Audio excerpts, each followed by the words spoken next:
En mayo del 2024 y en vísperas de la Eurocopa, el seleccionador Luis de la Fuente daba su lista de 29 jugadores. Sus selecciones para el lateral derecho, Dani Carvajal y Jesús Navas. Esto fue un varapalo muy duro para Pedro Porro, quien expresó en sus redes sociales que estaba muy ilusionado con la posibilidad de poder representar a su país, pero que finalmente no podría ser esta vez. También mostró palabras de respeto y admiración por sus compañeros.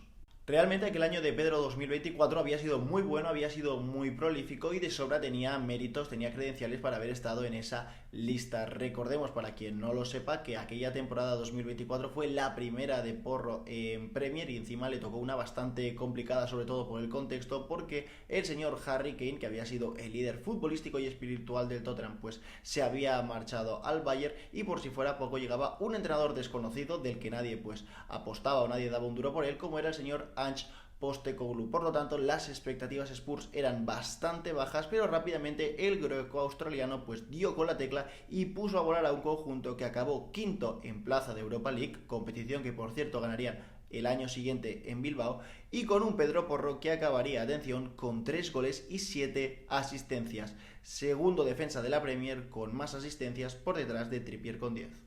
Ante esta no convocatoria, Pedro pues ha hecho lo que ha hecho siempre, porque así se lo han enseñado tanto sus abuelos como sus padres: luchar y seguir trabajando. Hay gente que no nace con facilidades y este es el caso de Pedro, que de un humilde pueblo de Extremadura llamado Don Benito tuvo que salir para cumplir su sueño de ser futbolista. Pasando por las inferiores del Rayo y Girona, posteriormente Peralada, volvió otra vez al Girona, donde en 2019 sería fichado por el Manchester City por 12 millones de euros. Sin embargo, nunca tuvo hueco en el ecosistema Citizen, que decidió cederlo primero al Valladolid y en segundo lugar al Sporting de Portugal en agosto del 2020. Y fue precisamente en territorio luso, primero como cedido y posteriormente como fichado, donde se empezó a labrar un nombre. Realizó 2 años y medio fantásticos que no pasaron desapercibidos para grandes clubes europeos, como por ejemplo el Tottenham, en aquel momento dirigido por Antonio Conte, que a mitad de la temporada 22-23 se lo traería al norte, otra vez primero como cedido, para posteriormente pagar en verano 40 millones de euros por él.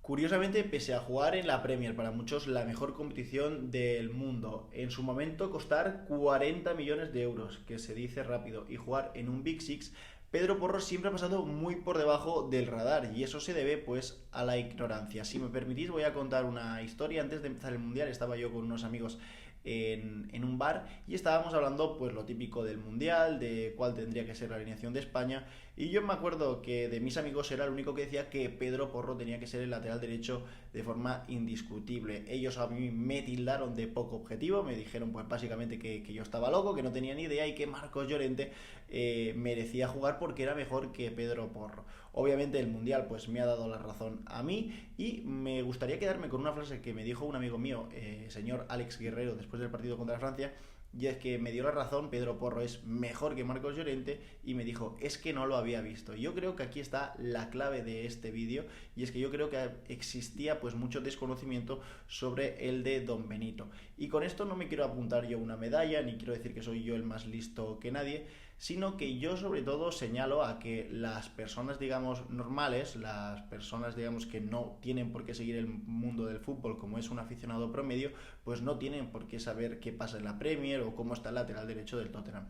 Pero mi pregunta es para los periodistas, para aquellas personas pues que se documentan, que tienen que informar a la sociedad, sobre todo sobre un futbolista español en un mundial, y me sorprende pues el desconocimiento que siempre ha habido con el señor Pedro Porro, que recordemos que ningún periodista pues antes del Mundial había puesto su nombre encima de la mesa, de ahí que muchos ni siquiera quería que lo convocaran. De hecho, yo tengo la teoría de que si Carvajal hubiese estado bien, el que habría salido o el que se habría caído de la lista hubiese sido Pedro antes que Marcos Llorente, al cual ya hemos visto en este Mundial que lo han pasado por la derecha, y eso que Porro no empezó siendo titular.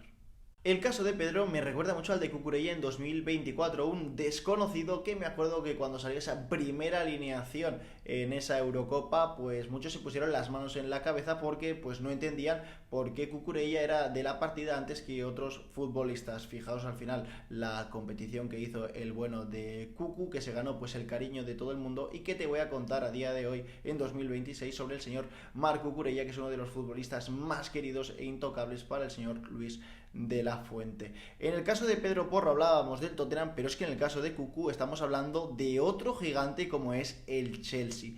dos señores equipos en una de las ligas más importantes como es la Premier. Por eso me cuesta de entender por qué en muchas ocasiones existe esta ignorancia o esta falta de documentación o de marketing de los periodistas sobre ellos.